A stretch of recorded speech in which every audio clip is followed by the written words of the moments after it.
siksa kubur, serta pertanyaan malaikat Munkar dan Nakir. Al-Bara ibnu Azib mengatakan, kami pernah keluar bersama Rasulullah SAW untuk menyalati jenazah seorang sahabat Ansar. Setelah jenazah itu dikuburkan, Nabi duduk di sisi kuburannya dengan kepala menunduk, lalu berdoa, Allahumma inni a'udzubika min azabil qabr thalatha. Ya Allah, sungguh aku berlindung kepadamu dari siksa kubur sebanyak 3 kali. Kemudian beliau melanjutkan, ketika seorang mukmin dibangkitkan pada hari akhirat, Allah Subhanahu wa taala mengutus beberapa malaikat dengan wajah seperti matahari, membawa hanut dan kain kafan. Lalu mereka duduk sepanjang batas pandangan. Ketika ruhnya keluar, masing-masing malaikat di antara langit dan bumi dan malaikat di langit berselawat kepadanya, dan pintu-pintu langit dibuka. Semua pintu itu merasa senang untuk membiarkan ruhnya masuk. Lalu saat ia hendak naik bersama ruhnya melalui pintu tersebut, satu suara berkata, wahai Tuhan, hambamu ini si Anu telah datang. Allah Subhanahu wa taala berfirman, pulangkan kembali dia, lalu perlihatkan kepadanya sesuatu yang aku siapkan untuknya di antara kemuliaan. Sungguh aku telah berjanji kepadanya, darinya kami menciptakan kalian, ke dalamnya kami akan mengembalikan kalian, dan darinya kami akan mengeluarkan kalian untuk kali yang lain. Quran Surah Taha ayat 55.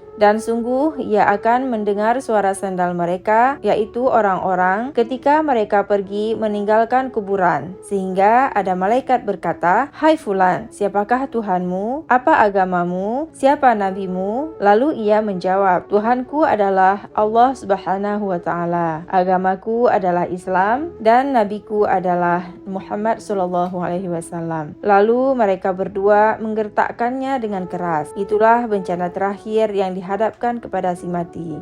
Tapi jika ia menjawab seperti itu, seseorang penyeru berkata, sungguh engkau benar. Inilah makna firman Allah Subhanahu wa taala, A'udzubillahi minasyaitonirrajim. Allah akan menetapkan orang yang beriman dengan perkataan yang tetap di dalam kehidupan dunia dan dalam kehidupan akhirat. Quran Surah Ibrahim ayat 27. Kemudian ada orang yang tampan, berbau harum, dan berpakaian bagus mendatanginya. Lalu berkata, bergembiralah dengan rahmat dari Tuhanmu dan surga yang disediakan untukmu yang berisi kenikmatan yang kekal. Dan engkau sendiri, semoga Allah memberimu berita gembira dengan kebaikan. Siapakah engkau? Ia menjawab, aku adalah amal solehmu. Demi Allah, aku tahu bahwa kau bersegera dalam ketaatan dan enggan bermaksiat kepadanya. Karena itu, semoga Allah memberimu balasan kebaikan. Lalu satu suara menyeru, gelarlah permadani surga untuknya. Bukakanlah untuknya satu pintu menuju surga. Lalu permadani pun digelar dan pintu surga dibukakan untuknya. Sementara ketika orang kafir didatangkan di negeri akhirat dan telah terputus dari dunia, beberapa malaikat yang seragam, berbaju api dan berjubah petir mendatanginya, dan mereka membuatnya takut serta gelisah. Ketika ruhnya keluar, masing-masing malaikat di antara langit dan bumi dan malaikat di langit melaknatnya. Pintu-pintu langit ditutup sehingga semua pintu itu benci membiarkannya masuk bersama ruhnya. Ketika ia telah dinaikkan bersama ruhnya, ia dilempar, dan satu suara berkata, wahai Tuhan, hambamu si Anu tidak disambut oleh langit dan bumi. Allah Subhanahu wa taala berfirman, kembalikan dia, lalu perlihatkan kepadanya sesuatu yang telah aku persiapkan untuknya di antara kejelekan. Sungguh aku telah berjanji kepadanya, darinya kami menciptakan kalian,